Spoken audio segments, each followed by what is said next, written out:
தேடல் வாயிலாக உங்கள் அனைவரையும் சந்திப்பதில் மிக்க மகிழ்ச்சி. இன்று தேடிக்கொண்டு வந்த விடயம், இணைந்த வடகிழக்கில் சமஷ்டி அடிப்படையிலான அதிகார பகிர்வுடைய ஆட்சி முறையை வழங்குபவர்களுக்கு ஆதரவு, சிங்கள மக்களுக்கும் அதனை அறிவிக்க வேண்டும். தமிழரசு கட்சி தெரிவிப்பு.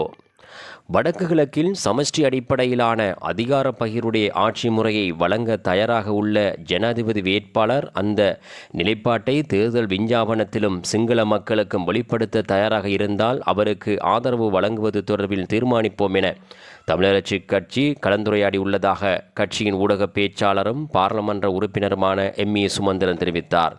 இன்று தமிழரசு கட்சியின் வவுனியா அலுவலகமான தாயகத்தில் கட்சியின் மத்திய குழு கூட்டம் இடம்பெற்றதன் பின்னர் ஊடகங்களுக்கு கருத்து தெரிவிக்கும் போதே அவர் இவ்வாறு தெரிவித்தார்.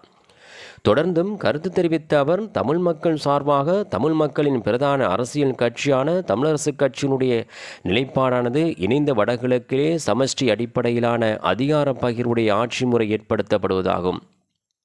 இதுவே எங்களுடைய அரசியல் நிலைப்பாடு. இதற்கு ஜனாதிபதி வேட்பாளர்கள் யாராவது இணங்கி வந்தால் அவர்களுக்கு ஆதரவு அளிக்கலாம் என்ற கருத்தும் கூட்டத்திலே சொல்லப்பட்டிருக்கிறது.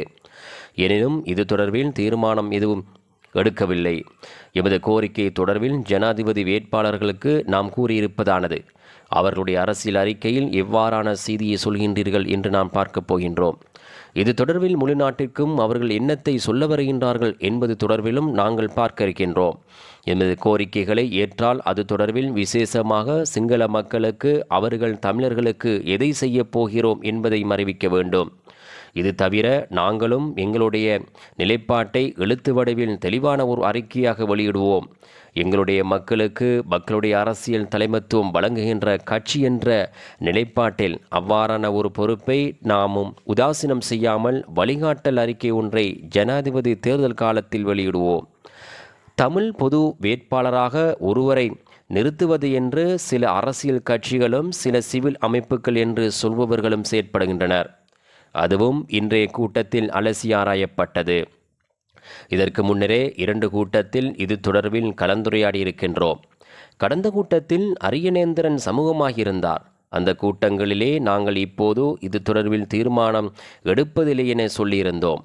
எங்களுடைய மக்களோடும் எங்களுடைய கட்சி உறுப்பினர்களோடும் தொடர்ந்து கலந்துரையாடுவது அவசியம் என்று கலந்துரையாடப்பட்டிருக்கிறது. எனினும் நாம் இதற்கு ஆதரவா எதிர்ப்பா என்று ஒரு தீர்மானமும் எடுக்கவில்லை. ஆனால் இலங்கை தமிழரசு கட்சியினுடைய மத்திய குழு உறுப்பினராகிய அரியநேந்திரன் கட்சியுடன் உரையாடாமல் தன்னை தமிழ் பொது வேட்பாளராக அறிவித்தமை சம்பந்தமாக அவரிடம் விளக்கம் கூறுவது என்று தீர்மானிக்கப்பட்டுள்ளது. அவருடைய விளக்கத்தை கட்சிக்கு சொல்வதற்கு 1 வார கால அவகாசம் வழங்கப்படுகிறது. அதுவரைக்கும் கட்சி நிகழ்வுகள் எதிலும் அவருக்கு அழைப்பு அனுப்புவதில்லை என்ற தீர்மானமும் எடுக்கப்பட்டுள்ளது. மீண்டும் ஒரு தேடல் வாயிலாக உங்களை சந்திக்கின்றேன். நன்றி.